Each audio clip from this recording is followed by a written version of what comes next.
Le premier conseil que je donne aux gens quand je leur parle des 4 corps pour réunir l'aspect physique, l'aspect émotionnel, l'aspect mental et l'aspect spirituel, c'est de se mettre au contact de la nature.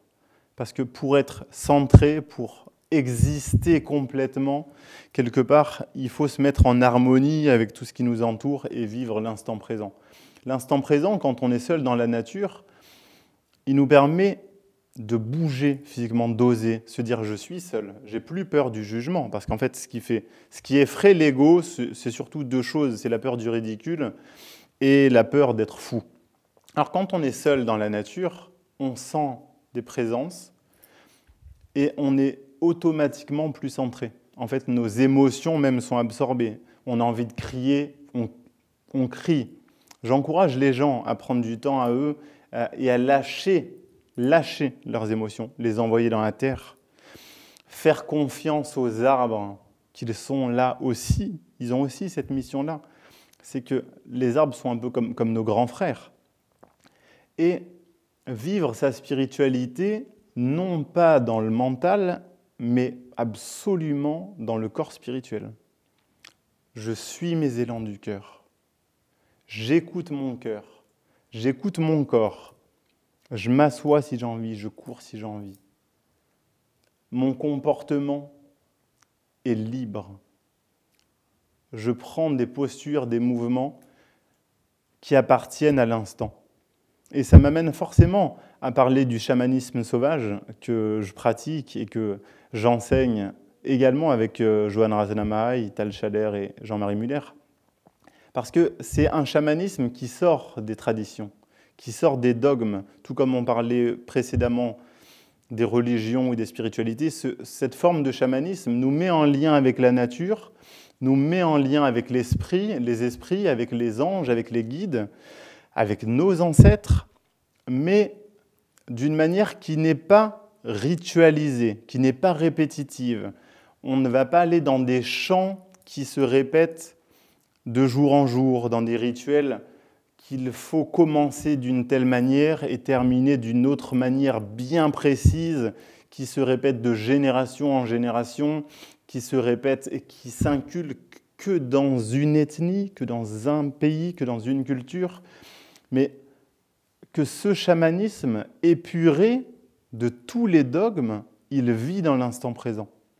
Je chante mon émotion, je chante mes pensées, je chante la terre et le ciel maintenant. Et ce qui sort de moi crée des mouvements, crée des chants, crée une fluidité.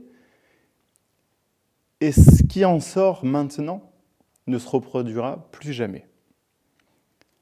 Ça veut dire que la semaine prochaine, je peux retourner au même endroit, j'aurai envie de chanter, j'aurai envie de danser, ça sera encore différent, je vais faire quelque chose dont j'ai besoin maintenant. Et en fait, il n'y a pas 2 jours dans la vie qui sont similaires.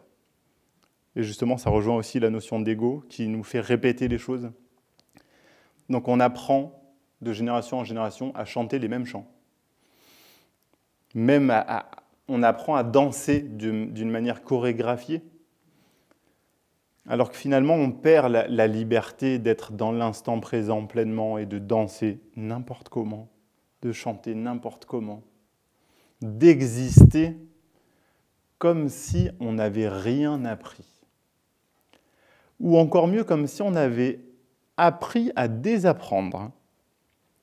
C'est comme si la vie, la société, mes parents, ma famille, mes amis, ils m'ont fait croire plein de choses. Et dans cet instant, je me souviens de rien. Je vis ce que j'ai à vivre maintenant.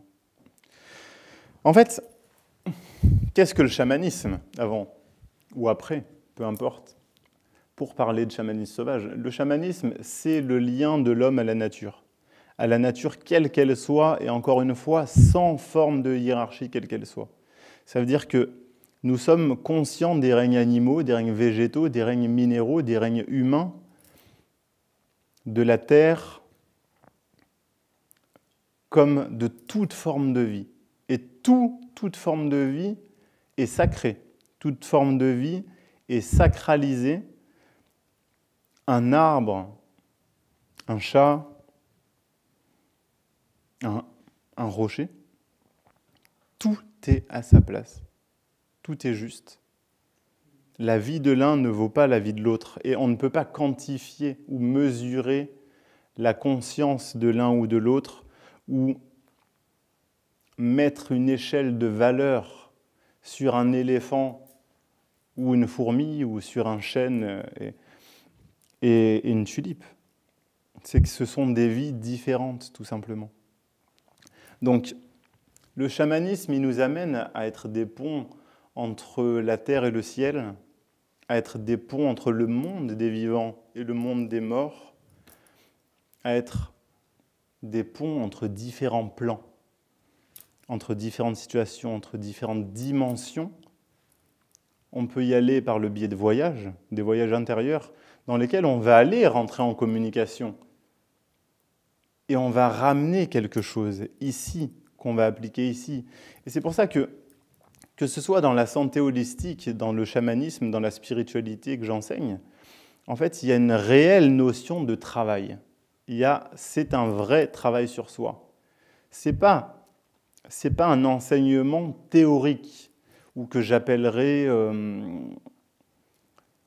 spirituel philosophique. Il ne s'agit pas de dire des belles phrases.